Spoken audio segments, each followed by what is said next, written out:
এখানে আমি দেখেছি 4 দশক ধরে ভারত সেবাশ্রম সংঘ সন্ন্যাসীদের যাদের উপরে অম্লান আশীর্বাদ রয়েছে তার অন্য নাম হচ্ছে শ্রীমতী মমতা বন্দ্যোপাধ্যায়।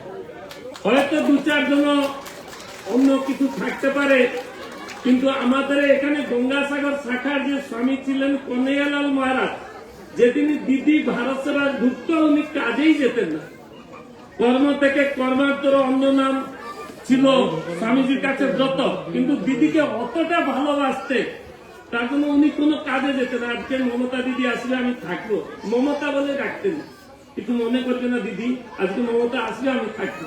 স্বামীজির দেহান্ত হয়েছে, সেই স্বামীজিকে শ্রদ্ধা জানিয়ে দিদি স্বামীজির দ্বারা উদ্ঘাটন করেছিলেন স্বামীজির নামে গঙ্গাসাগর ভারত সেবাশ্রম সংঘ। আগে দিদির সাথে ছিল, এখনই আছে, ভবিষ্যতে থাকবে।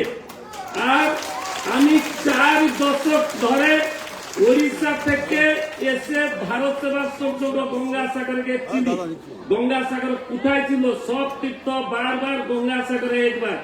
এখনই এক কথায় সব তীর্থে একবার, গঙ্গাসাগর বারবার। রাজস্থান, হরিয়ানা, হিমাচল প্রদেশ, আন্ধ্র, প্রত্যেক প্রদেশ থেকে মানুষ আসে। আমরা বারবার বলছি এটাই জাতীয় মেলা। এখানে মহামিলন, মহাসমন্বয় ঘটিয়েছেন মাননীয় শ্রীমতী মমতা বন্দ্যোপাধ্যায়। সব তীর্থ একবার, গঙ্গাসাগর বারবার। আজকে বহু প্রতীক্ষিত সাগরবাসী 3.5 লাখ মানুষের জন্য নয়, সারা ভারতের মানুষের জন্য আজকে দিদি একটা অমূল্য পথ খুলে গেলেন। আমি দীঘার জগন্নাথ মন্দিরে গিয়েছিলাম উদ্ঘাটন উৎসবে। যদি স্বর্ণাক্ষরে লিপিবদ্ধ থাকে বাংলা ইতিহাসে, তার নাম হচ্ছে শ্রীমতী মমতা বন্দ্যোপাধ্যায়। একদিকে জগন্নাথ মন্দির, অপরদিকে গঙ্গাসাগর।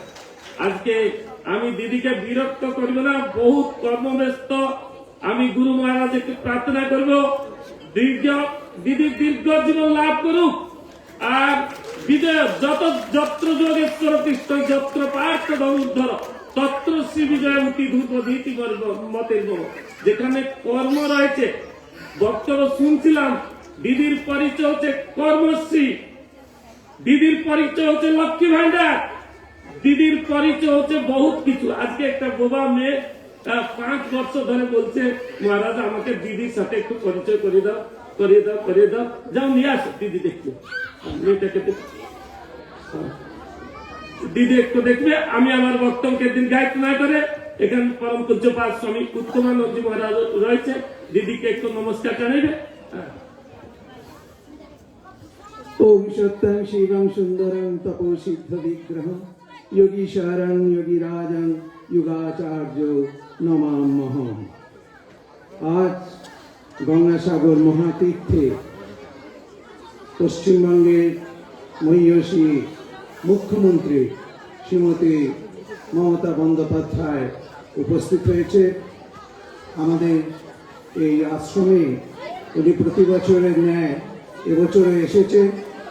আমি আপনাদের কাছে একটা কথাই বলতে চাই, দিদির প্রচেষ্টা গঙ্গাসাগর এর সঙ্গে আমাদের পশ্চিমবঙ্গের অন্যান্য জেলার যে পথ সুগম করে দিয়েছে, তার ফলে গঙ্গাসাগর এই মহাতীর্থ একটা মহা মিলন মেলায় রূপান্তরিত হয়েছে। শুধু মহামিলন মেলা বললে হবে না, আন্তর্জাতিক মহামিলন মেলায় পরিগণিত হয়েছে। তাই আমরা চাইব সরকার, ভারত সরকারের কাছে, যে এই গঙ্গাসাগর মেলাকে যাতে জাতীয় মেলা তথা আন্তর্জাতিক মহামিলন মেলায় রূপান্তরিত করতে পারে, তার জন্য আমাদের সচেষ্ট অনুরোধ, আমরা সচেষ্ট হব এবং ভারত সরকারের কাছে আমরা আবেদন নিবেদন করব, এই গঙ্গাসাগর মেলাকেও আন্তর্জাতিক মহামিলন মেলায় রূপান্তরিত করতে হবে। দিদির প্রচেষ্টায় আজকে এই গঙ্গাসাগর মেলায় আসা যাওয়ার যে সুবিধা হয়েছে, তাতে করে সারা বছরই আমাদের বিভিন্ন প্রান্ত থেকে, শুধু ভারতবর্ষ নয়, বহির্ভারত থেকেও এখানে দর্শনার্থীরা আসে এবং তার জন্য আমরা ভারত সেবাশ্রম সঙ্গে পক্ষ থেকে তথা গঙ্গাসাগর শাখা থেকে দিদিকে জানাই অজস্র ধন্যবাদ। তিনি অমূল্য সময় নষ্ট করে আমাদের এখানে যে উপস্থিত হয়েছেন তার জন্য আমরা আন্তরিক কৃতজ্ঞতা জানাই এবং আমাদের সংঘের পক্ষ থেকে আন্তরিক অভিনন্দন, শুভেচ্ছা এবং ধন্যবাদ জ্ঞাপন করছি। এখানে আমাদের সম্মানীয় বিধায়ক তথা সুন্দরবন উন্নয়ন মন্ত্রী মাননীয় শ্রীযুক্ত বঙ্কিমচন্দ্র হাজরা রয়েছেন, সংঘের পরম মিত্র, তাকেও আমরা নমস্কার জানাচ্ছি। আমাদের গ্রামীণ বিকাশ কেন্দ্র দিদি যেটাকে ভার্চুয়াল উদ্ঘাটন করেছিলেন, 14টা অ্যাক্টিভিটি নিয়ে স্বনির্ভরশীল প্রকল্প থেকে বিভিন্ন কাজ চলছে, সেই পরেশ দাসও এখানে রয়েছে। আর দিদিকে আমি একটা বলছি, দিদি যে সংগ্রাম করছেন একদম সত্য আর বাস্তব। আমি 40 বছর বাংলাতে থাকার পরেও আমার ভোট ক্যান্সেল হতে যাচ্ছে। আমাকে এই মেলা কাজ করবো না বারবার অ্যাটেন্ড করতে যাবো, তার জন্য আমি যাই নাই। আমি দিদিকে জানিয়ে রাখছি, নির্বাচন কমিশন চাইছিল 10 জনের মধ্যে আমি এখানে একজন আছি, আমি যাব কোর্টে। তার জন্য এখানে এই যে অন্যায় ভাবে আমরা অতদিন ধরে ভোট দিচ্ছি, আমাদের ভোটকে ক্যান্সেল করে দিচ্ছে। আর স্বামী প্রণবানন্দ আমাদের গুরু পিতা, আমাদের নিজের বাবা মাকে কোথায় আনতে যাবো? আমাদের বাবা মার শ্রাদ্ধ আমরা করতে যাই না।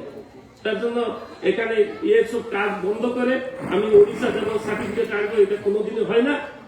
এটা আমরা সম্পূর্ণ ডিএম এর উপরে ছেড়ে দিয়েছি। আশা করবো ডিএম সাহেব, মিনা সাহেব এসছেন, আমার ভোট যেরকম লিস্ট ক্যান্সেল না।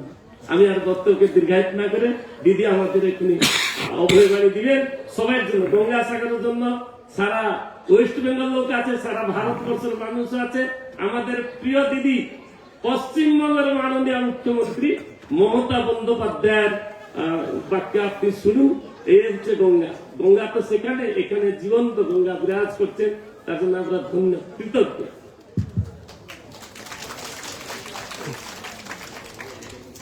শ্রদ্ধেয় মহারাজ, সভাপতি মহারাজ এবং সেক্রেটারি মহারাজ, উপস্থিত অন্যান্য মহারাজগণ এবং যারা এখানে সাধু সন্তরা আছেন এবং ভারত সেবাশ্রম সংঘের সাথে যুক্ত সকল ভাই এবং বোনেরা, এবং বসে আছেন যে সমস্ত আমার মা ভাই বোনেরা বা যারা অতিথিশালায় আছেন, সংবাদ মাধ্যম প্রশাসন থেকেও সবাই আছেন। আমার সাথে মনোজ পন্থ, নন্দিনী চক্রবর্তী, মিনা এই জেলার ডিএম কোটেশ্বর থেকে শুরু করে সকলেই আছেন। আমার এখানে সুপ্রতিম থেকে শুরু করে আকাশ মেঘারিয়া থেকে শুরু করে আরো অনেকেই আছেন, সব সেক্রেটারি আছে, জয়দেবও আছে, বাপি হালদারও আছে, আমি বঙ্কিমদাও আছে। আমি আপনাদের একথা বলবো যে আমি প্রতিবারই গঙ্গাসাগর মেলা, আমার আগে সিএস অনেকগুলো মিটিং করেছেন, আমি নিজেও করি এবং তারপরে আমি নিজেরা পুরো সেক্রেটারি টিম নিয়ে আমি নিজে একটু পরিদর্শন করতে আসি, যাতে নিজে চোখে একটু দেখা যায়। তো আপনারা জানেন যে 14-15 তারিখে মেলা আছে, পূর্ণ স্নান, কিন্তু ইতিমধ্যেই লোক আসা শুরু হয়ে গেছে এবং ওখানেও আউটরাম ঘাটেও আমি 8 তারিখে যাব। ওখানেও কলকাতাতে একটা ওদের স্টক বার একটা হয়। তো যাই হোক, আগে গঙ্গাসাগর মেলায় যারা আসতেন তাদের কাছে একটা ট্যাক্স নেওয়া হতো, আমরাই কিন্তু সেই ট্যাক্সটা তুলে দিয়েছি। এবং গঙ্গাসাগর মেলায় আমরা আর একটা জিনিস করেছি, 9 থেকে 17 তারিখ পর্যন্ত, সম্ভবত 17 তারিখ পর্যন্ত, সে সাংবাদিক হোক, সে সাধারণ মানুষ হোক, সে তীর্থযাত্রী হোক, সে কোনো কর্মচারী হোক, সে কোনো অফিসার হোক, সে কোনো পুলিশ হোক, কাজ করতে গিয়ে যদি কোনো দুর্ঘটনার কবলে মারা যান তাহলে তার পরিবার 5 লক্ষ টাকা সঙ্গে সঙ্গে পাবে। কারণ আমরা ইন্স্যুরেন্স 5 লক্ষ টাকা সবার জন্য করে রেখে দিয়েছি 9 থেকে 17 পর্যন্ত। যেহেতু গঙ্গাসাগর মেলাটা একটি কি বলবো ভয়ঙ্কর জল পেরিয়ে আসতে হয়। কুম্ভ মেলায় যারা যান ওরা রেল কানেক্টেড, প্লেন কানেক্টেড, তাতেও অত বড় দুর্ঘটনা ঘটে গেছে। আমরা তো সেটা চাই না, কিন্তু আমাদের দীর্ঘদিনের দাবি ছিল যে একটা গঙ্গাসাগর সেতু করে দেওয়া হোক। যাতে মানুষকে কষ্ট করে ওই একজন একজন করে নদী পার করে নিয়ে আসতে প্রশাসনের যে কি কষ্ট হয়, আর যারা দায়িত্বে থাকে তাদের সে মুখে বলা যাবে না। 6 মাস ধরে কাজ করতে হয় এর জন্য। তার মধ্যে বাইরে থেকে অনেকে আসে, তাদের থাকার ঘর, তাদের আমরা ওয়াশরুম বলি যেটা বলা হয়, শৌচালয়, তাদের পানীয় জলের ব্যবস্থা, অনেকে তো খাবার ব্যবস্থা সবকিছুই করা হয় এবং টোটালটাই রাজ্য সরকারের টাকায় হয়। বাঘের সাথে লড়াই করে, কুমিরের সাথে লড়াই করে আপনারা বেঁচে আছেন, জলের সাথে লড়াই করে। কখনো সুনামি, কখনো টর্নেডো, কখনো আমফান, এ তো আছে। তার মধ্যে দিয়েও দীর্ঘদিন ধরে বঙ্কিম দাই বলুন, পাথর প্রতিমা সমীর দাই বলুন, বাপি বলুন, প্রতিমাই বলুন, সৌকতি বলুন, মন্টু পাখিরাই বলুন, যোগরঞ্জনী বলুন, সবাই প্রশাসনের থেকে সবাই বারবার অনেকবার অনুরোধ করেছে। আমরাও অনেকবার অনুরোধ করেছি দিল্লিতে যে আমাদের এখানে একটা গঙ্গাসাগর সেতু করে দেওয়া হোক, যাতে মানুষের দুঃখের অবসান ঘটে। কারণ গঙ্গাসাগর মেলাটা কেন্দ্র করে 1 কোটির বেশি লোক আছে এবং তাদের পরপার করতে জলের মধ্যে দিয়ে খুব কষ্ট হয়। যাই হোক, যখন দেয়নি তখন ভিক্ষেপ চাওয়ার লোক আমরা নই। আজকে আপনারা দেখেছেন এলএনটি কে দায়িত্ব দিয়ে দেওয়া হয়েছে, পিডব্লিউডি দায়িত্ব দিয়েছে, টেন্ডারের মধ্যে দিয়ে এবং 1700 কোটি টাকা খরচ করে গঙ্গাসাগর সেতু তৈরি করার দায়িত্ব দিয়ে দিয়েছি এবং আজকে শিলান্যাস হয়ে গেছে। ওদের করতে যা সময় লাগবে, একটা বড় সেতু তৈরি করতে টাইম লাগে। এর আগেও আমরা বকখালি থেকে শুরু করে আরো অনেক জায়গা থেকে অনেক সেতু করে দিয়েছি, কিন্তু গঙ্গাসাগর সেতুটা স্পেশাল টাস্ক লাগবে, খুব হার্ড ওয়ার্কিং জব এবং সেই জন্যই যারা দায়িত্ব পেয়েছে তারা খুব ইম্পর্টেন্ট, তারা এসব কাজ করে অভ্যস্ত। সুতরাং আমি মনে করি তারা সঠিক সময় তাড়াহুড়ো করতে যাবে না, কিন্তু একটু ম্যান পাওয়ার বেশি লাগিয়ে এই সেতুটা হয়ে গেলে আমি মানসিকভাবে নিশ্চিন্ত হব। এই জল পেরোনোর যে চিন্তাটা প্রতি বছর থাকে, যতক্ষণ পর্যন্ত সব মানুষ ফিরে না যায়, সেই চিন্তাটা থেকে দুশ্চিন্তা মুক্ত হব। কাজে কাজটা আজকে শুরু করা হলো, এটার জন্য আমি সাগরের মানুষকে, বাংলার মানুষকে এবং সমস্ত তীর্থযাত্রীদের সকলকে আমার অনেক অভিনন্দন জানাই। মহারাজ বলছিলেন কেন্দ্রীয় সরকারকে বলতে জাতীয় মেলা ঘোষণার কথা, শুনুন আমি বারবার বলতে পারি না, আমরা অনেকবার বলেছি। যখন কান দেয়নি, 1 পয়সাও দেয়, এখানে কুম্ভ মেলায় কয়েক হাজার কোটি টাকা খরচ করে, গঙ্গাসাগরে 1 পয়সাও দেয়। যারা দেয় না তাদের কাছে আমি ভিক্ষে চাই না। এমনিতেই গঙ্গাসাগর মেলা জনতার আদালতে, জনমনে, গণজনে, এটা আন্তর্জাতিক বিশ্ব মেলা, এটা লিখতেই পারে। এটা জনগণের রায় বলছে, গণ আদালত বলছে। এর থেকে বড় আদালতের কোন স্ট্যাম্প প্যাড আমাদের দরকার নেই। আমার খারাপ লাগছে শুনি যে ভারত সেবাশ্রমের সঙ্গে মহারাজের নাম কেটে দিয়েছে। তার মানে বুঝতে পারছেন, নাম কাটতে কাটতে কোথায় চলে গেছে। একদিন সবার নাম কাটতে কাটতে নিজেদের নামও কেটে দেবে, আর না কেটে দিলে মানুষই কেটে দেবে। যা অবস্থা, যেভাবে মানুষকে অসহায়, মানুষের উপর নিপীড়ন চলছে, আমি সরি। আমি ভারত সংঘকে আজকে না, দিলীপ মহারাজকে দীর্ঘদিন ধরেছিলাম। আমি যখন দক্ষিণ কলকাতার সাংসদ ছিলাম, যখনই আমি দেখেছি কোনো বন্যার মতো অবস্থা হয়েছে বা জলে রাস্তায় 1 কোমর জল, রাস্তায় রামকৃষ্ণ মিশন পড়ায় ভালো, কিন্তু সেবার কাজটা ভারত সেবাশ্রম করে ভালো। আমি দেখেছি ওরা রিক্সার মধ্যে বড় বড় গামলা নিয়ে খিচুড়ি তরকারি তৈরি করে লোককে দিত। এবং তখন থেকেই ওদের সাথে একটা সংযোগ আমার তৈরি হয়। এবং দিলীপ মহারাজ নিজে অসুস্থ আছেন, কিন্তু তা সত্ত্বেও তিনি আমাদের প্রত্যেকটা প্রোগ্রামে আসেন, আমি তাকেও আমার প্রণাম দেন। এবং যেটা দিয়ে শুরু করলেন মহারাজ, ভেতরে যখন মন্ত্র করছিলেন, একটা লাইন আমার মনে গেঁথেছে, ওম অখণ্ড মণ্ডলাকারং ব্যক্তি যেন চরাচরং তৎপদং দর্শিতং যেন তস্মৈ শ্রী গুরুবে নমঃ। আমি গুরুদেবকে প্রণাম জানিয়ে, পরমানন্দজিকে, আপনাদের সকলকে আমার প্রণাম জানিয়ে, নমস্কার জানিয়ে, আপনারা আমাকে যে মুড়িটা দেন, এটা আমাকে কামার পুকুর রামকৃষ্ণ মিশনে দেয়। ভাজা মুড়ি ঘরে, আমি অন্য কিছু না নিলেও ভাজা মুড়িটা আমি নিই। তার কারণ হচ্ছে মুড়িটা আমি বরাবরই খেতে ভালোবাসি, যদি এখন একটু কমিয়েছি, কিন্তু তার সত্ত্বেও খাই। আর আমার সাথে লতা এসছে, ওইদিকে লুকিয়ে দাঁড়িয়ে আছে, এটা অভিষেকের মা। তো ও তো রেগুলার মুড়ি খায় তার থেকে। আমি বলেছি মুড়ি খাওয়াটা একটু কমাও, কিন্তু শোনে না।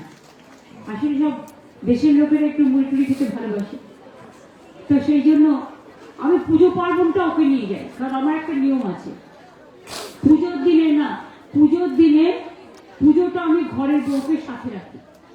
কারণ আমাকে এখানে পুজো দিতে হয়, কপিল মুনির আশ্রমে পুজো দিতে হয়, পুজোটাতে আমি ঘরের একটা বউকে সাথে রাখি। এটা আমি পরম্পরা আমাদের, অন্য কিছু না, এরা শিখে থাকে। সেই জন্যই আমি সকল মা বোনেদের আমার প্রণাম জানাচ্ছি, শ্রদ্ধা জানাচ্ছি, সংবাদ মাধ্যমকে অনেক অভিনন্দন জানাচ্ছি। বয়োজ্যেষ্ঠরা অনেকে ওখানে বসে আছেন অনেকক্ষণ ধরে, তাদের আর বেশিক্ষণ বসিয়ে রাখা উচিত নয় বলে আমি মনে করি। সুতরাং আমি এইটুকু বলে, আপনার যে ভালোবাসা, যে সৌহার্দ্য, যে শুভকামনা জানালেন, এটা যেন বাংলার মানুষের উপর বর্ষিত হয়। আমি আপনাদের পুরো শুভকামনাটা বাংলার উপর বর্ষিত করলাম। ভালো থাকবেন, প্রণাম দেবেন, অনেক ধন্যবাদ।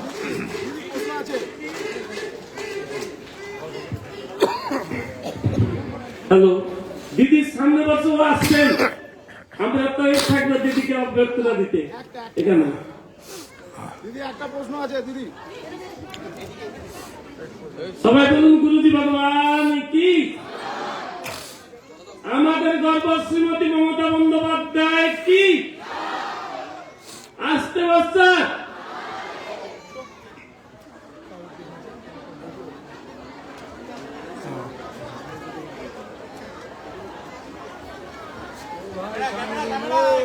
থাকতে হবে আমাদের।